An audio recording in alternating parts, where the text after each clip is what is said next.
Dear students, welcome you all for your second semester. And today we are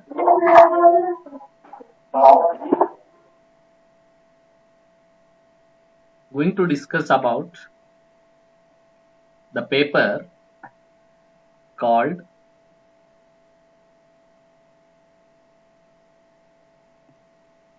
social group work or working with groups. So in this paper, we are going to discuss about 5 chapters. Here I am going to share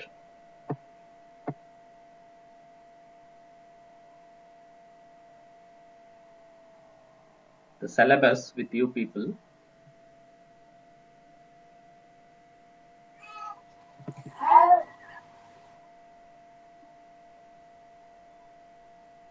Chaitra Natikar unmute ಮಾಡ್ರಿ.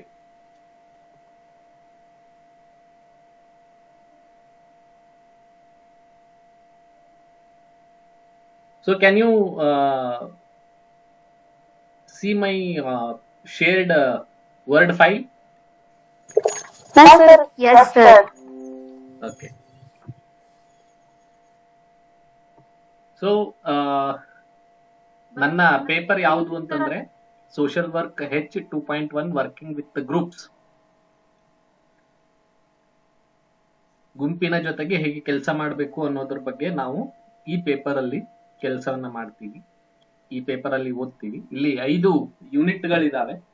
ಮೊದಲನೇ unit ಏನಿದೆ, introduction and history of group work, ಅಂದ್ರೆ ವೃಂದಗತ ಸಮಾಜ ಕಾರ್ಯ ಯಾವ ರೀತಿಯಾಗಿ ಬೆಳೆದು ಬಂದಿದೆ, ಮತ್ತೆ ಅದರ ಮುಖ್ಯ ಉದ್ದೇಶಗಳು ಏನು, ಅದರ ಸಿದ್ಧಾಂತಗಳೇನು, ಅದರ ವ್ಯಾಲ್ಯೂಸ್ಗಳೇನು ಅನ್ನೋದ್ರ ಬಗ್ಗೆ ನಾವು ತಿಳ್ಕೊಳ್ಳಿಕ್ಕೆ ಪ್ರಯತ್ನವನ್ನ ಮಾಡ್ತೀವಿ.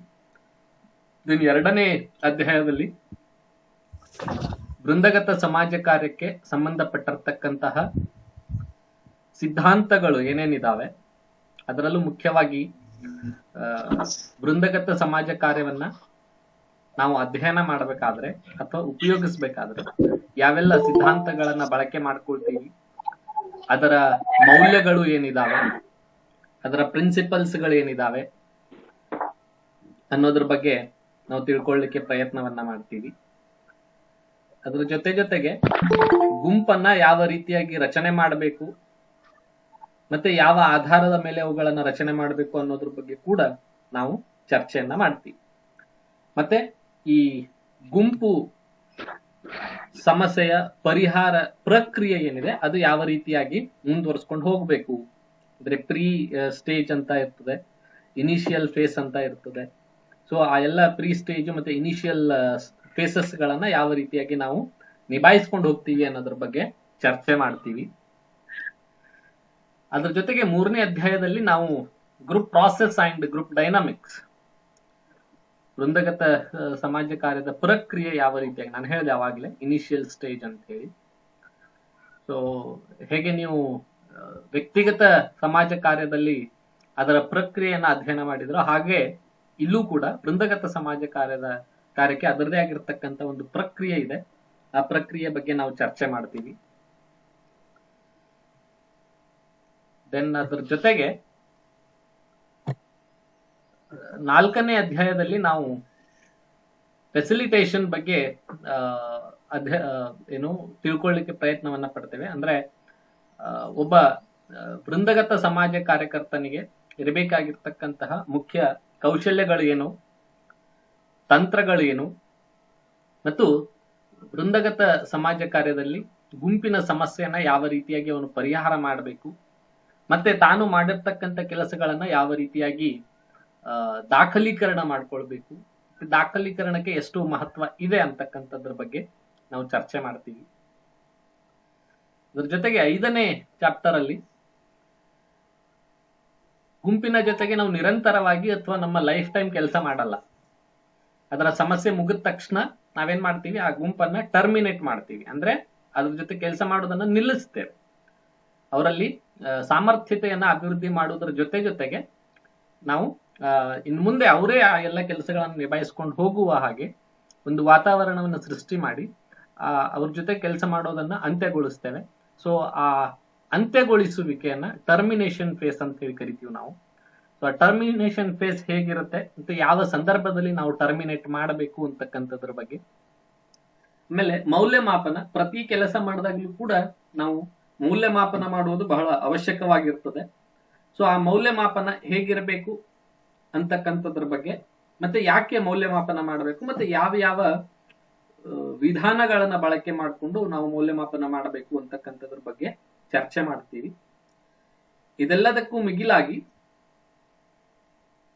ಈ ವೃಂದಗತ ಸಮಾಜ ಕಾರ್ಯವನ್ನ ಯಾವ ಸ್ಥಳಗಳಲ್ಲಿ ನಾವು ಬಳಕೆ ಮಾಡ್ತೀವಿ ಅಂತಕ್ಕಂಥದ್ದು. Application of group work in various settings, ಅದರಲ್ಲಿ ಆರೋಗ್ಯ ಕ್ಷೇತ್ರ ಆಗಿರಬಹುದು, ಶಾಲಾ ಕ್ಷೇತ್ರ ಆಗಿರಬಹುದು, ಕುಟುಂಬ ಕಲ್ಯಾಣ ಕ್ಷೇತ್ರ ಆಗಿರಬಹುದು, ಇಂಡಸ್ಟ್ರಿಯಲ್ ಸೆಟ್ಟಿಂಗ್ ಆಗಿರಬಹುದು, ಮಹಿಳಾ ಮತ್ತು ಮಕ್ಕಳ ಕಲ್ಯಾಣ ಕ್ಷೇತ್ರ ಆಗಿರಬಹುದು.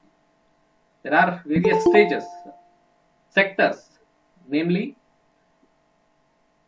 Health setting, school setting, family welfare setting, industrial setting, women and child welfare setting.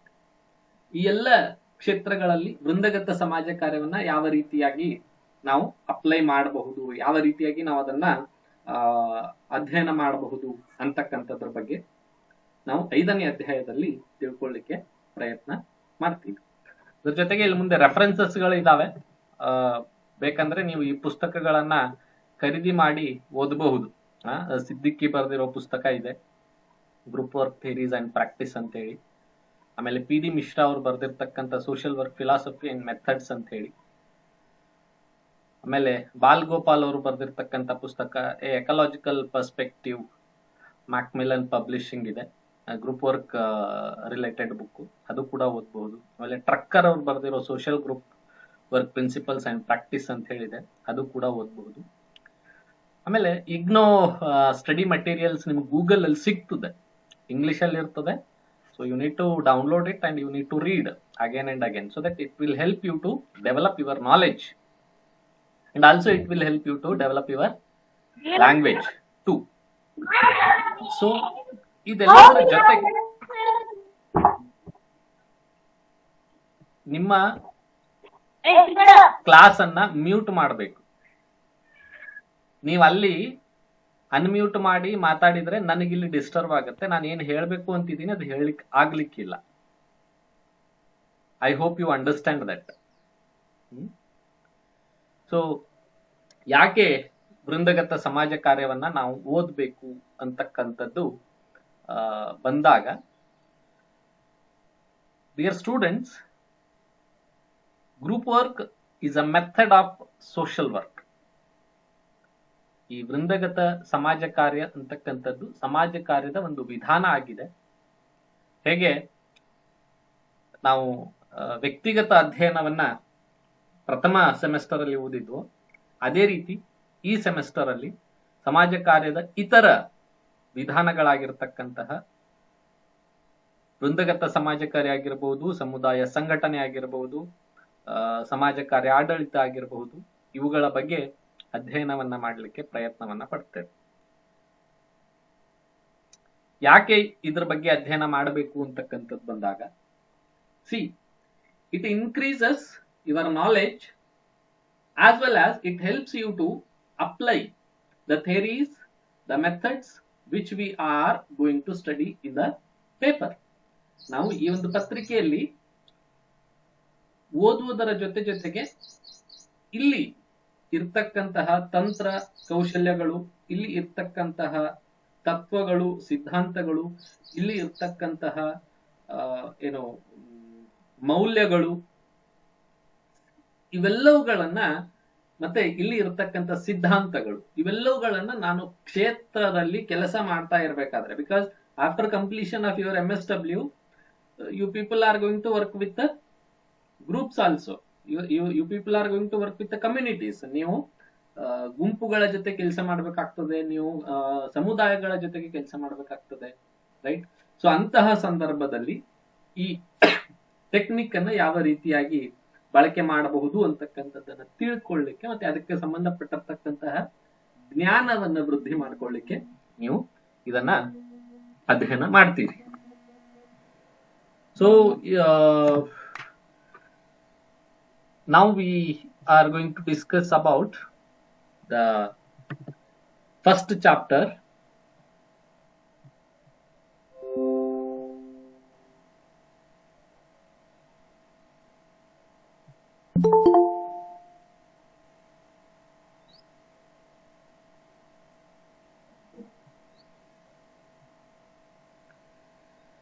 I'm going to share my PPT here.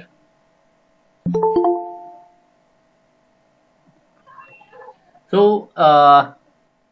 Unit 1, Introduction and History of Group Work. ಅಧ್ಯಾಯ 1, ವೃಂದಗತ ಸಮಾಜ ಕಾರ್ಯದ ಪ್ರಸ್ತಾವನೆ ಮತ್ತು ಅದರ ಇತಿಹಾಸ ಅಂತ ಹೇಳಿ. ಈ ಅಧ್ಯಾಯದಲ್ಲಿ ನಾವು ಯಾವೆಲ್ಲ ಅಂಶಗಳನ್ನ ತಿಳ್ಕೊಳ್ಳಿಕ್ಕೆ ಪ್ರಯತ್ನವನ್ನ ಮಾಡ್ತೇವೆ ಅಂತಕ್ಕಂಥದ್ದು. ಅದರಲ್ಲಿ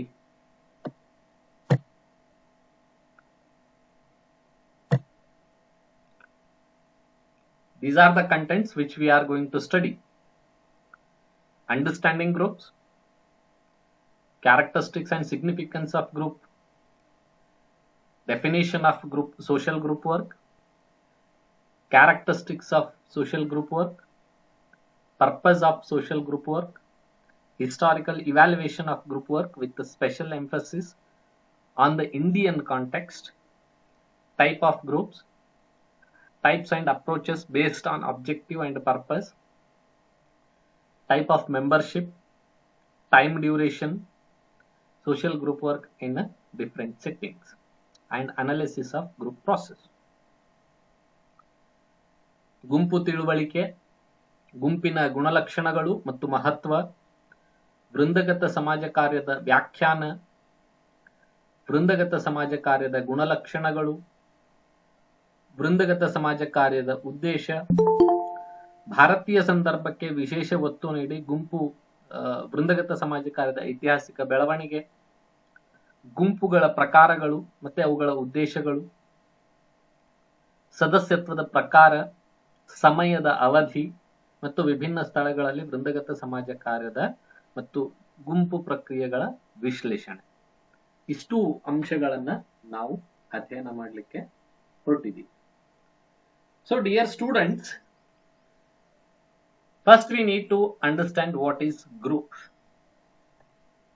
ವೃಂದ ಅಂದ್ರೆ ಏನು ಅಥವಾ ಗುಂಪು ಅಂದ್ರೆ ಏನು ಅಂತಕ್ಕಂಥದ್ದನ್ನ ತಿಳ್ಕೊಳ್ಬೇಕಾಗಿದೆ. So can anyone explain what is group?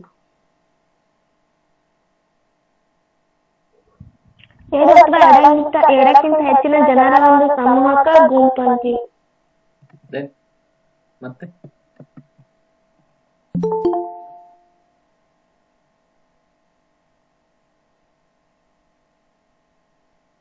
ಮತ್ತೇನು, ಅಷ್ಟೇನಾ? ಸರಿ, ವ್ಯಕ್ತಿಗಳ ಮಧ್ಯೆ ಒಂದು ಸದ್ಭಾವನೆ, ಒಂದು ಸಹಕಾರದ ಸದ್ಭಾವನೆ, ಒಂದು ತರುವಂತ ಒಂದು ಉದ್ದೇಶಕ್ಕಾಗಿ ಕೆಲವು ವೃಂದಗಳನ್ನು ರಚಿಸುವ ಅಥವಾ ಒಂದು ಬೆಳೆಸುವ ಕಾರ್ಯಕ್ಕೆ ನಾವು ವೃಂದಗತ ಸಮಾಜ ಕಾರ್ಯ ಅನ್ಬೋದು. ಓಕೆ, ದೆನ್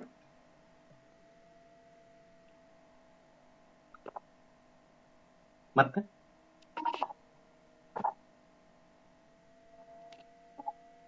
ಆಯ್ತಾ?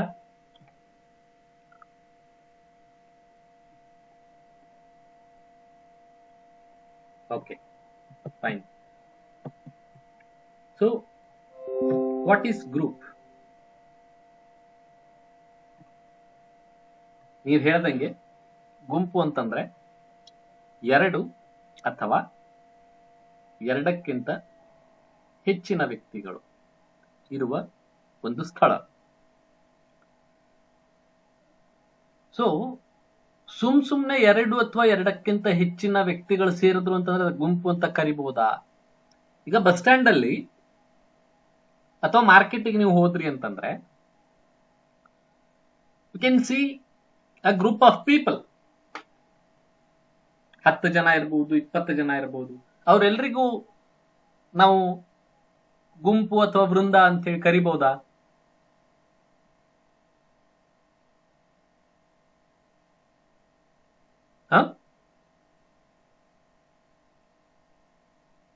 ಕರಿಬಹುದಾ? ಇಲ್ಲ. ಯಾಕೆ ಕರೀಲಿಕ್ಕೆ ಬರಲ್ಲ? ಪರಸ್ಪರ ಪರಿಚಯ ಇರಲ್ರಿ ಸರ್. ಓಕೆ, ದೆನ್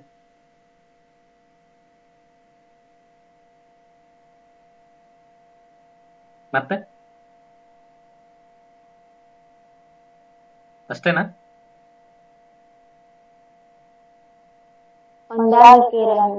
ಹೊಂದಾಣಿಕೆ ಇರಂಗಿಲ್ಲ. ಮತ್ತೆ ಅವಾಗ್ಲೇ ಇವ್ರು ಹೇಳಿದ್ರು. ಓಕೆ, ಪೂಜಾ ಅವ್ರು ಹೇಳಿದ್ರು ಅವಾಗ್ಲೇ ಒಂದ್ ಮಾತು, ಅವರು ಗುಂಪು ಅಂದ್ರೆ ಏನು ಅಂತ ಹೇಳಿದ.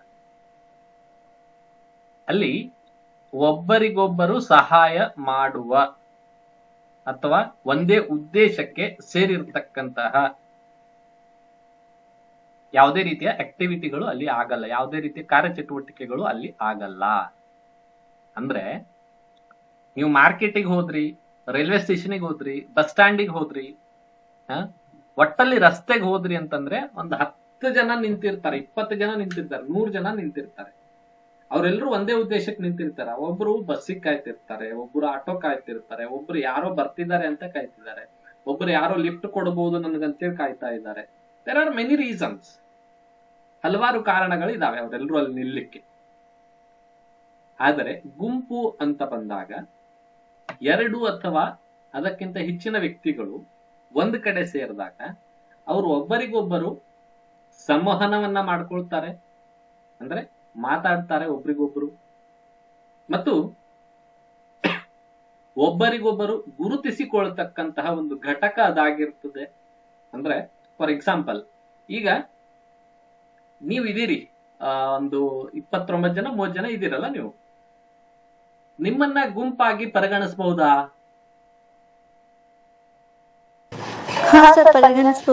ಯಾಕೆ? ನಮ್ಮಲ್ಲಿ ಪರಸ್ಪರ ಸಂವಹನ ನಡೀತಿತ್ತು ಸರ್, ಆಮೇಲೆ ಒಬ್ರಿಗೊಬ್ರು ಪರಿಚಯ ಆಗ್ಯಾರ್ರಿ.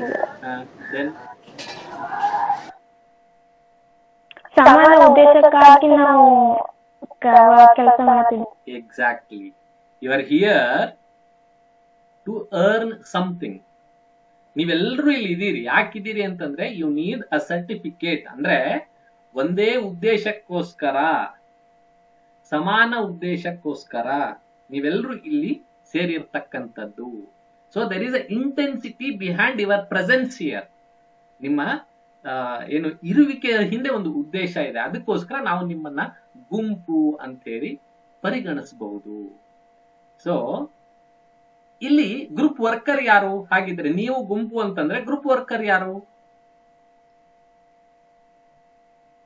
Who is a group worker? I am the group worker, and other teachers are group workers.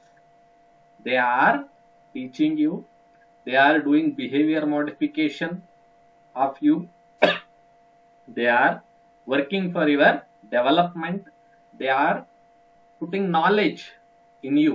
ಅವರೆಲ್ಲರೂ ಸೇರಿ ನಿಮ್ಮಲ್ಲಿ ಒಂದು ಜ್ಞಾನದ ವೃದ್ಧಿಯನ್ನ ಮಾಡ್ಲಿಕ್ಕೆ, ನಿಮ್ಮಲ್ಲಿ ಜ್ಞಾನದ ಅರ್ಜನೆಯನ್ನ ಮಾಡ್ಲಿಕ್ಕೆ ಅವರೆಲ್ಲರೂ ಪ್ರಯತ್ನವನ್ನ ಪಡ್ತಿದ್ದಾರೆ. So they are the group workers here. ಯಾರು? ನಾನಾಗಿರ್ಬೋದು, ಮೇತ್ರಿ ಸರ್ ಆಗಿರ್ಬೋದು, ಮೇಡಮ್ ಆಗಿರ್ಬೋದು, ಸರ್ ಆಗಿರ್ಬೋದು, ಇನ್ನೊಬ್ರು ಮೇಡಮ್ ಆಗಿರ್ಬೋದು, ನಾವೆಲ್ಲರೂ ಇನ್ನು ಗ್ರೂಪ್ ವರ್ಕರ್ಸ್ಗಳು. ನೀವು ನಮಗೆ ಕ್ಲೈಂಟ್ಗಳು. ನೀವು ನಮ್ಮ ಕ್ಲೈಂಟ್ ಇನ್ ದ ಸೆನ್ಸ್ ಏನು, ಸಮಸ್ಯೆ ಇರ್ತಕ್ಕಂಥ ವ್ಯಕ್ತಿಗಳಲ್ಲ, ಏನೋ ಒಂದು ಅರ್ನ್ ಅನ್ನ ಮಾಡ್ಲಿಕ್ಕೆ ಬಂದಿರೋರು. ಸೊ ನಿಮ್ದು ಒಂದು ಗುಂಪು, ನಾವು ನಿಮ್ಮನ್ನ ಗುಂಪು ಅಂತ ಹೇಳಿ ಪರಿಗಣಿಸ್ತೀವಿ. A group of 2 or more people who are interact with one another and who recognize themselves as a different social unit is called group. ಗುಂಪು ಅಂತಂದ್ರೆ ಒಬ್ಬರಿಗೊಬ್ಬರು ಸಂವಹನ ನಡೆಸುವ ಮತ್ತು ತಮ್ಮನ್ನು ಒಂದು ವಿಶಿಷ್ಟ ಸಾಮಾಜಿಕ ಘಟಕದ ಭಾಗವೆಂದು ಗುರುತಿಸಿಕೊಳ್ಳುವ ಇಬ್ಬರು ಅಥವಾ ಅದಕ್ಕಿಂತ ಹೆಚ್ಚಿನ ಜನರ ಒಂದು ಗುಂಪಿಗೆ ನಾವು ಗುಂಪು ಅಂತ ಹೇಳಿ ಕರಿತೀವಿ. You people are from different social unit. ನೀವು ಬೇರೆ ಬೇರೆ ಸಾಮಾಜಿಕ ಗುಂಪಿನಿಂದ ಬಂದಿರ್ತಕ್ಕಂಥವ್ರು. ಅಂದ್ರೆ ಒಬ್ರು ದಿಲ್ಲಿಲಿಂದ ಬಂದಿರಬಹುದು, ಒಬ್ರು ಆಗ್ರಾಲಿಂದ ಬಂದಿರಬಹುದು, ಒಬ್ರು ಚೆನ್ನೈಯಿಂದ ಬಂದಿರಬಹುದು. You people are from different culture. ನೀವು ಬೇರೆ ಬೇರೆ ಸಾಂಸ್ಕೃತಿಕ ಹಿನ್ನೆಲೆಯಿಂದ ಬಂದಿರತಕ್ಕಂತಹ ವ್ಯಕ್ತಿಗಳು. ನೀವು ನಿಮ್ಮ ಸಂಸ್ಕೃತಿಯನ್ನ ರಿಪ್ರೆಸೆಂಟ್ ಮಾಡ್ತಾ ಇರ್ತೀರಿ. Your identity is your social unit. ನಿಮ್ಮ ಸಾಮಾಜಿಕ ಗುಂಪು ನಿಮ್ಮ ಗುರುತಾಗಿರ್ತದೆ. ಸೊ ನಿಮ್ಮನ್ನ ಗುರುತಿಸಬೇಕು ಅಂತಂದ್ರೆ ಆ ಐಡೆಂಟಿಟಿಯಿಂದಾನೇ ನಿಮ್ಗೆ ಗುರುತಿಸ್ಲಿಕ್ಕೆ ಸಾಧ್ಯ ಆಗ್ತದೆ. ಸೊ ಇಲ್ಲಿ ನೀವು ಒಬ್ಬರಿಗೊಬ್ಬರು ಸಂವಹನವನ್ನ ನಡೆಸ್ತೀರಿ, ಮತ್ತೆ ಒಬ್ಬರಿಗೊಬ್ಬರು ರೆಸ್ಪೆಕ್ಟ್ ಅನ್ನ ಕೊಡ್ತೀರಿ, ಒಬ್ಬರಿಗೊಬ್ಬರು ಮಾತಾಡ್ತೀರಿ, ನಿಮ್ಮ ಭಾವನೆಗಳನ್ನ ಹಂಚ್ಕೊಳ್ತೀರಿ, ನಿಮ್ಮ ಏನು ಸಮಸ್ಯೆಗಳನ್ನ ಒಬ್ಬರಿಗೊಬ್ಬರು ಹಂಚ್ಕೊಳ್ತೀರಿ. ಹಂಚ್ಕೊಂಡು ನೀವು ನಿಮ್ಮ ಸಮಸ್ಯೆಗಳಿಗೆ ಪರಿಹಾರವನ್ನ ಪಡ್ಕೊಳ್ತೀರಿ. ಅದಕ್ಕೆ ನಾವು ನಿಮ್ಮನ್ನ ಗುಂಪು ಅಂತ ಹೇಳಿ ಕರೀಲಿಕ್ಕೆ ಸಾಧ್ಯ ಆಗ್ತದೆ. Further, group place on important role in daily life. ಈ ಗುಂಪುಗಳು ಪ್ರತಿಯೊಬ್ಬ ವ್ಯಕ್ತಿಯ ದೈನಂದಿನ ಜೀವನದಲ್ಲಿ ಪ್ರಮುಖವಾದ ಪಾತ್ರವನ್ನ ವಹಿಸ್ತವೆ. ಯಾಕೆ? See, without group you may not be able to reach your destiny. ನೀವು ಸಮಾಜ ಜೀವಿ. ಸಮಾಜಕ್ಕೆ ಬಿಟ್ಟು ಯಾರಾದ್ರೂ ಬದುಕ್ಲಿಕ್ಕಿದ್ದೀರಾ? ಬದುಕ್ತೀನಿ ಅಂತ ಹೇಳೋರಿದ್ದೀರಾ? ಹಾಗೇನಾದ್ರೂ ಇದ್ರೆ ನೀವು ಒಂದು ದೇವರಾದ್ರೂ ಆಗಿರ್ಬೋದು, ಇಲ್ಲ ದೆವ್ವ ಆದ್ರೂ ಆಗಿರ್ಬೋದು. ಇವೆರಡಕ್ಕೆ ಬಿಟ್ರೆ ಬೇರೆ ಯಾವ ಗ್ರೂಪ್ ಕೆಟಗರಿಗಳು ಸಮಾಜಕ್ಕೆ ಬಿಟ್ಟು ಇರ್ಲಿಕ್ಕೆ ಸಾಧ್ಯ ಇಲ್ಲ. ಸೊ ಅದಕ್ಕೋಸ್ಕರ ನೀವ್ ಯಾರು ಕೂಡ ಸಮಾಜವನ್ನ ಬಿಟ್ಟು, ನಾ ಯಾರ್ದು ಹೆಲ್ಪ್ ಬೇಡ್ರಿ ಸರ್, ನಾ ಹುಟ್ಟಿದ್ದು ಇಂಡಿಪೆಂಡೆಂಟೇ, ಸಾಯೋದು ಇಂಡಿಪೆಂಡೆಂಟೇ ಅಂತ ಯಾರಾದ್ರೂ ಹೇಳ್ಬಹುದಾ? ಸಾಯೋದು ಇಂಡಿಪೆಂಡೆಂಟ್ ಇರಬಹುದು. ನಮ್ಮನ್ನ ಎಟ್ ದ ಎಂಡ್ ಕರ್ಕೊಂಡು ಹೋಗ್ಲಿಕ್ಕೆ 4 ಜನ ಅಂತೂ ಬೇಕೇ ಬೇಕು. Right? We need society, we need a group of people who supports us, who encourage us.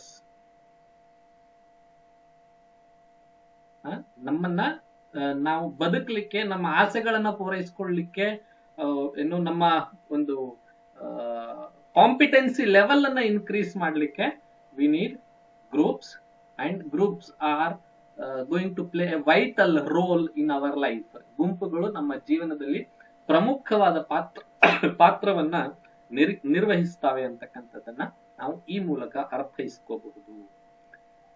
These groups are needed for our very survival, as they fulfill one of the basic psychological needs of survival, belongingness, etc. So ಈ ಗುಂಪುಗಳು ಮುಖ್ಯವಾಗಿ ಏನ್ ಮಾಡ್ತವೆ ಅಂತಂದ್ರೆ, ನಮ್ಮ ಉಳಿವಿಗಾಗಿ, ನಮ್ಮ ಇರುವಿಕೆಗಾಗಿ ಅಗತ್ಯವಾಗಿರ್ತಕ್ಕಂತಹ ಪ್ರೀತಿ, ವಿಶ್ವಾಸ, ನಂಬಿಕೆ ಮತ್ತು ನಮ್ಮ ಮೂಲಭೂತ ಮಾನಸಿಕ ಅಗತ್ಯತೆಗಳೇನಿದಾವಲ್ಲ ಅವುಗಳನ್ನ ಪೂರೈಸಿಕೊಳ್ಳಿಕ್ಕೆ ಇದು ಸಹಾಯವನ್ನ ಮಾಡ್ತದೆ. ಅದಕ್ಕೋಸ್ಕರ ಗುಂಪುಗಳು ನಮಗೆ ಬೇಕು ಅಂತಕ್ಕಂಥ.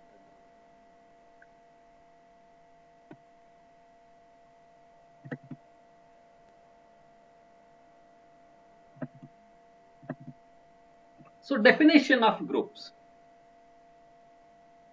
Many people have defined group in their own context, in their own experience. ಬಹಳಷ್ಟು ವ್ಯಕ್ತಿಗಳು ಗುಂಪನ್ನ ಅವರದೇ ಆಗಿರ್ತಕ್ಕಂತಹ ಅರ್ಥದಲ್ಲಿ ಅರ್ಥೈಸಿರ್ತಕ್ಕಂಥದ್ದನ್ನ ನಾವು ನೋಡ್ತೀವಿ. ಅದರಲ್ಲಿ ಮುಖ್ಯವಾಗಿ ಆಕ್ಸ್ಫರ್ಡ್ ಇಂಗ್ಲಿಷ್ ಡಿಕ್ಷನರಿ ಅವರು ಹೇಳ್ತಾರೆ, ಗುಂಪನ್ನ ನಾವು 3 ಮಾನದಂಡಗಳಲ್ಲಿ ಸೂಚಿಸಬಹುದು. ಏನು ಆ ಮಾನದಂಡಗಳು?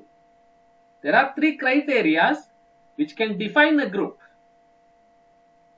What are those criterias? Number of person more than one, mutual or common relation and similarity.